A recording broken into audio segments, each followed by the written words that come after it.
Mesdames, Messieurs, bonjour. Très heureux de vous retrouver pour cette nouvelle émission Politique à la ferme. On va avoir le plaisir d'accueillir Jacques Cheminade. Bonjour. Alors, vous êtes président de Solidarité et Progrès. Face à vous, Patrice Moyon, bonjour. Bonjour. Journaliste pour Ouest France. Jacques Cheminade, vous êtes un énarque dissident. Pourquoi?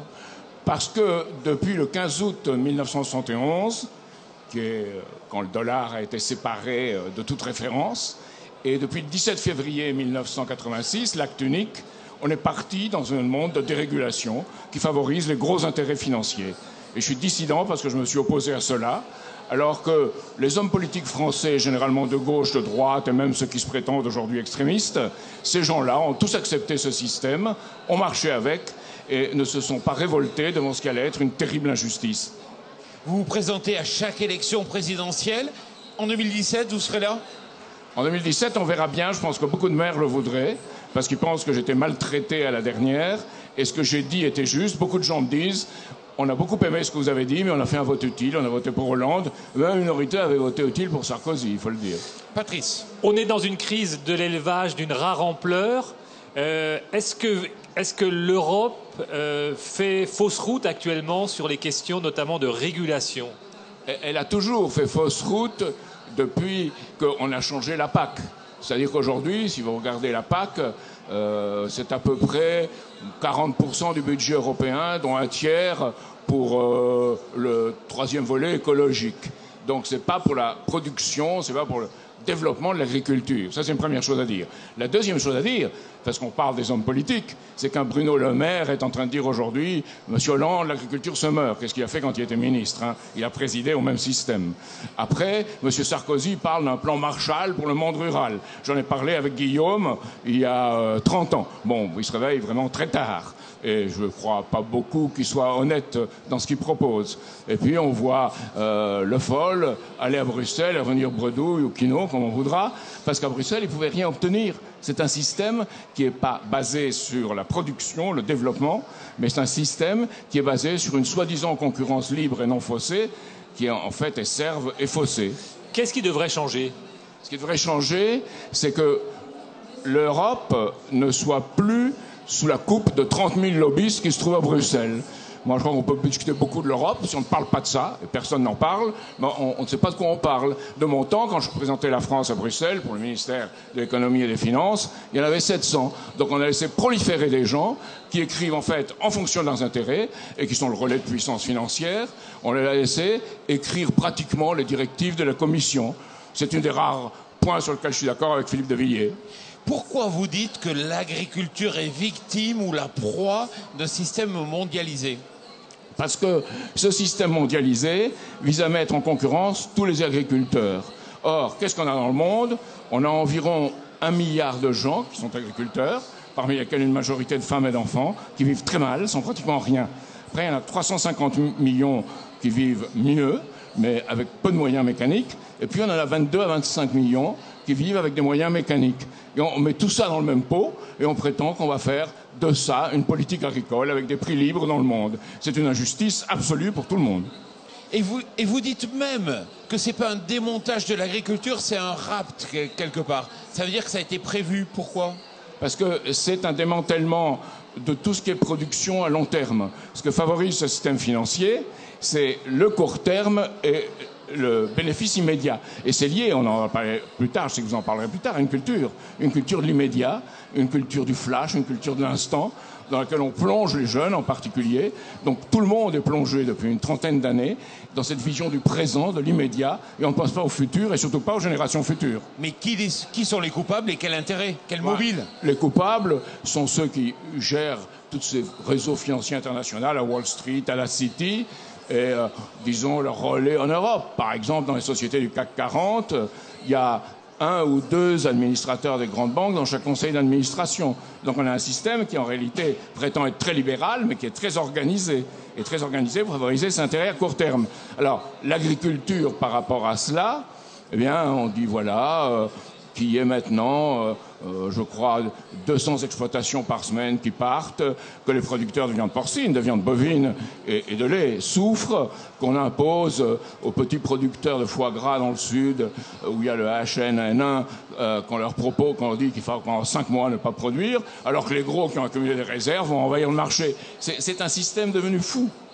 C'est les gros contre les petits, c'est ça? C'est pas seulement les gros contre les petits, c'est des gros qui jouent un jeu qui est basé sur le gain financier immédiat. Si des gros jouaient pour le long terme et préparaient un monde pour les générations futures, bon, pourquoi pas? Mais là, non. Ce sont des gros qui jouent pour le profit le plus rapide et le moins lié à quoi que ce soit dans le futur. Je sais pas, par exemple, il est scandaleux que le gouvernement actuel n'empêche pas les banques d'offrir à leurs clients des produits financiers pour jouer sur les prix agricoles. C'est scandaleux. Évidemment, les banques ne peuvent pas jouer pour compte propre, mais elles peuvent jouer pour leurs clients. C'est scandaleux parce qu'on dit que c'est un service donné à leurs clients. Non, c'est un service donné à un monde du jeu. Alors, les États-Unis ont commencé à réglementer justement la spéculation sur les matières premières agricoles. L'Europe est plutôt en retard. Est-ce qu'il faudrait que l'Europe soit offensive, notamment en interdisant toute spéculation sur les matières premières agricoles ? Oui, il faudrait interdire les spéculations sur les matières premières agricoles, mais à condition de se battre à l'échelle du monde. Moi, je pense qu'une des solutions pour l'Europe, c'est de ne pas avoir ce prix qui varie tout le temps. Il faut revenir à des justes prix, à des prix planchers, à des prix garantis, et le négocier avec les grands pays du monde. Les BRICS ont dit... le président de la Chine a dit qu'il fallait une politique gagnant-gagnant. Eh bien, négocions des contrats à long terme, sans complaisance, mais non plus sans réticence avec lui, pour qu'on ait un prix assuré, garanti. Alors, je sais bien qu'il y a des efforts. L'appli, par exemple, a fait des efforts pour avoir un prix qui est d'à peu près, je crois, 48 centimes, 50 centimes, avec directement la grande distribution. Mais c'est une petite chose, et ça ne peut pas être étendu à une échelle générale. Il faut qu'à une échelle générale, on pense cela et savoir très vite comment on produit, pour qui et quoi. Vous dites qu'il faut créer un Bretton Woods, quelque part, de l'agriculture. Qu'est-ce que vous entendez par là? Non, je n'ai pas dit un Bretton Woods de l'agriculture. J'ai dit que l'agriculture doit être insérée dans un monde dans lequel le pouvoir de la City et le Wall Street ne soit plus un pouvoir absolu. Regardez le système de l'Europe aujourd'hui. L'Europe est en train de tomber en lambeaux. Schengen, c'est fini. Tout le monde met des frontières. Et c'est scandaleux. Et d'un autre côté, en même temps, le système vit avec la drogue que lui fournit Mario Draghi, qui fait comme la Réserve fédérale américaine, qui fait comme tout le monde. Donc, c'est un système qui ne peut pas tenir, il ne peut pas durer. Patrice. Alors, l'alimentation et l'agriculture s'insèrent dans un grand marché. Est-ce que vous considérez aujourd'hui que l'agriculture et l'alimentation devraient avoir un statut spécifique au sein de l'économie? Oui, elle ne devrait pas faire partie des négociations au sein de l'OMC. Elle devrait avoir un statut spécifique parce que c'est quelque chose comme l'énergie qui est essentiel pour l'avenir. Alors, il y a des mesures immédiates, hein. Ces sanctions qui ont été stupides contre la Russie, et la Russie a pris des contre-sanctions, il faut négocier qu'ils démantèlent leurs contre-sanctions et nous leurs sanctions. Parce qu'il y a un développement commun et un intérêt commun de développement. Il faut aussi ne pas faire ce qu'on appelle le traité de partenariat avec les États-Unis, c'est TAFTA. Moi, j'appelle TAFTA, parce que c'est un traité de libre-échange en réalité. Ça sera contre nos intérêts. Il faut renoncer à toutes ces réglementations, à toutes ces mesures, à toutes ces normes, soi-disant climatiques et soi-disant écologiques, qui facilitent en fait l'agro-business, les gros. Alors parlons-en du TAFTA, c'est un accord effectivement qui est en train de se négocier. Tous les hommes politiques que je reçois ici me disent attention, le TAFTA c'est très mauvais, etc. Et on a l'impression qu'ils n'ont aucun pouvoir de décision, ils ne sont même pas informés de l'état d'avancée du traité. Pourquoi? Parce que l'Europe se fait dans le secret, Juncker l'a dit. Ce qui se fait en Europe doit être fait sans que les peuples en aient la référence. À ce moment-là, ça serait trop compliqué. Eh ben, on crée un langage, on crée des types de négociations, on crée tout un climat qui fait que l'Europe se fait sans démocratie. Et cette Europe, moi, j'en veux pas. Je veux une vraie Europe où les peuples et les patries s'entendent pour des politiques à long terme favorisant et le bien commun et les générations futures. C'est simplement la doctrine sociale de l'Église que les producteurs de lait européens aient dû aller voir le pape lui-même pour lui dire la situation inouïe dans laquelle on les avait mis. Ça montre quand même que les hommes politiques européens, ils sont pas là. Vous n'êtes pas souverainiste, vous êtes européen? Je suis ni l'un ni l'autre. Je suis pour la souveraineté nationale, mais l'accord entre nations pour définir un avenir. De Gaulle, quand il parlait de l'Europe des nations, pensait pas à une nation repliée sur elle-même, comme celle du Front National. Il pensait à une nation qui a son mot à dire dans la politique du monde. Et son mot à dire, eh bien, on aurait dû bâtir cette Europe à partir de grands projets, à partir de projets économiques, de lors avec une certaine idée. Mais il a accepté en même temps l'euro qui était destructeur de ses propres projets. Donc il faut faire une vraie Europe, mais quand moi, je faisais une mauvaise copie à l'école, on me mettait à refaire. Mais là, à refaire. Pourquoi avoir choisi de porter ces idées au sein d'un parti, mais qui est aujourd'hui plus un groupuscule, plutôt que de rejoindre une grande organisation en ayant plus de poids? Parce que je pense que les grandes organisations doivent avoir contact avec elles, hein, et ils n'aiment pas qu'on leur parle la langue que je suis en train de vous parler. Parce que eux-mêmes, bien, ils prétendent faire des choses et vivre avec des expédients. On disait dans la Révolution française qu'on vivait d'expédients. Aujourd'hui, c'est cela. Les aides qu'on distribue ici ou là sont des expédients. On ne touche pas au problème fondamental. Et c'est pas la faute de M. Le Foll, hein, c'est la faute du système qu'il incarne, qu'on lui dit d'incarner, qu'il a accepté d'incarner. De qui êtes-vous proche? De qui êtes-vous proche? De quel parti? Je pense d'aucun, à ce stade des choses, parce qu'aucun ne pose la vraie question. On pose des questions du passé, on ne pose pas la question de l'avenir. Mais il y a des personnalités dans les partis politiques qui réfléchissent. Il y a des critiques de Mélenchon que je partage. Quand Marine Le Pen dit des choses qui ne sont pas idiotes, ben elles ne sont pas idiotes. Et j'ai une amitié depuis longtemps avec Michel Rocard, et j'ai rencontré des gens qui connaissent ce problème. Il y a des gens à l'Élysée que j'ai rencontrés qui connaissent ce problème, mais ils servent un système existant, ils ne veulent pas prendre le risque. Ils disent si on combat ces banques, elles partiront tous à Londres. Mais leurs intérêts, ils sont déjà à Londres. Et c'est ce système, pas l'Angleterre, hein, pas le Royaume-Uni, mais le système de la City, le système de Wall Street qu'il faut combattre en priorité. Personne n'ose parce qu'ils n'ont pas le courage. Jacques Cheminade, on est dans une crise agricole profonde. Donnez-nous 2 ou 3 raisons d'espérer, de croire en l'avenir. Les raisons de croire en l'avenir, c'est que c'est formidable ce qu'il y a devant nous. Il y a l'utilisation des drones, mais ça coûte 150 € l'hectare. Il y a les 15 € l'hectare. On dit 150, avec le contrôle, hein, avec le contrôle qu'on vous donne, avec quelqu'un qui assure le suivi. C'est plus 15. Hein. 15. Non, pas avec le suivi. Si. Vous trouvez ça, je suis là. On a un spécialiste, si vous trouvez ça, quel est le prix, 150 ou 15? 15 €. 15, ben, c'est très bien, c'est nouveau, c'est merveilleux. Donc utilisons ça et faisons-le au plus, mais 15 € à l'hectare, pour quelqu'un qui a 50 hectares, il y a même 750 €. Ça fait beaucoup, même 15. Hein. Peu importe le prix, dans tous les cas, si vous avez raison, c'est l'avant, c'est l'innovation. Oui, et les drones, l'intérêt, c'est qu'on peut avoir moins d'intrants pour les engrais, par exemple. On peut avoir des machines à désherber, on peut faire toute une série de choses. Mais pour ça, il ne faut pas que la rentabilité financière à court terme s'impose. Et on applique le numérique aux exploitations, on peut faire des tas de choses. Mais ça doit être indépendant de ce qu'on fait aujourd'hui. Aujourd'hui, la PAC est devenue une usine à gaz dans laquelle, si on est un exploitant agricole, on doit passer plusieurs heures par semaine. Il y a un député belge qui a dit 9 heures, bon, peut-être, entre 5, 10, 12 heures, à faire de la paperasserie. Ça aussi, il faut l'éliminer. D'autres raisons d'espérer? Je pense que vous pensiez plus à l'économie. Oui. Sur le plan économique, d'autres raisons d'espérer, effectivement? D'autres raisons d'espérer, c'est que le problème est posé. On voit aux États-Unis, on voit même en France, on voit en Allemagne, des gens poser le problème dans toute son ampleur. Mais aucun ne pense au type d'accord qu'il faudrait faire au niveau international entre l'Europe et, disons, les pays membres des BRICS. Les pays membres des BRICS ont parlé et ont dit qu'ils voulaient faire une économie gagnant-gagnant. Prenons-les au mot. L'ambassadeur de France en Chine l'a dit, qui est quelqu'un qui avait combattu à l'époque la guerre contre l'Irak des États-Unis. Donc faisons cette nouvelle politique. M. Gourdeau-Montagne, pour ne pas le nommer, en a parlé. Et faisons cette nouvelle politique courageuse, qui est une politique d'aller de l'avant et penser au futur. Et ne pensons pas au système actuel.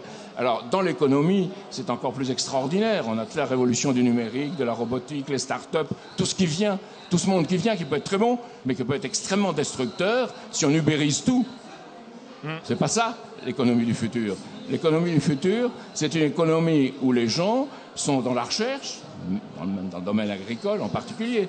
L'agriculture française s'est extraordinairement modernisée depuis, disons, une 50aine d'années. On l'oublie. Il y a eu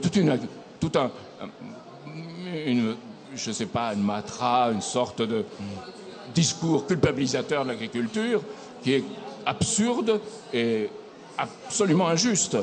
François Hollande qui vient hier au salon, des centaines de policiers mobilisés, un coût qui est énorme. Pour quel résultat? Un stand cassé, aucune réponse. Ça évoque quoi pour vous? Ça évoque l'impuissance des politiques qui ne veulent pas prendre, excusez-moi, une image agricole, le taureau par les cornes. Et au lieu de prendre les taureaux par les cornes, il lui tapote le dos. Alors, je ne veux pas faire une allusion à ce que faisait Jacques Chirac, mais il lui tape le dos. Et ce taureau, c'est ce système financier qu'il faut combattre. Alors, regardez la Banque Centrale Européenne. Elle est le pouvoir véritable en Europe. Et en distribuant quoi? Des expédients, en émettant de l'argent, et en ne donnant pas cet argent à ceux qui produisent dans l'agriculture et dans l'industrie. Et il n'y a pas d'État. S'il y avait un État fort, on ne verrait plus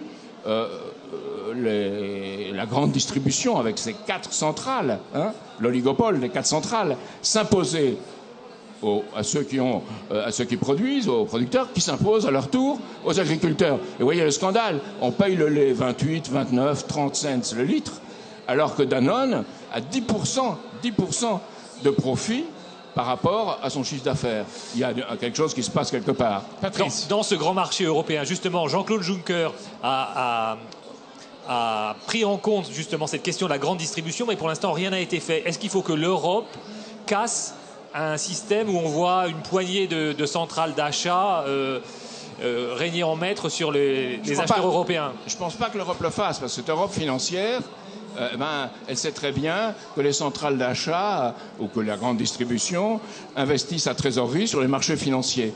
Donc, tu me tiens par la barbichette, je te tiens par la barbichette. Et il faut un poids, un levier qui change cela.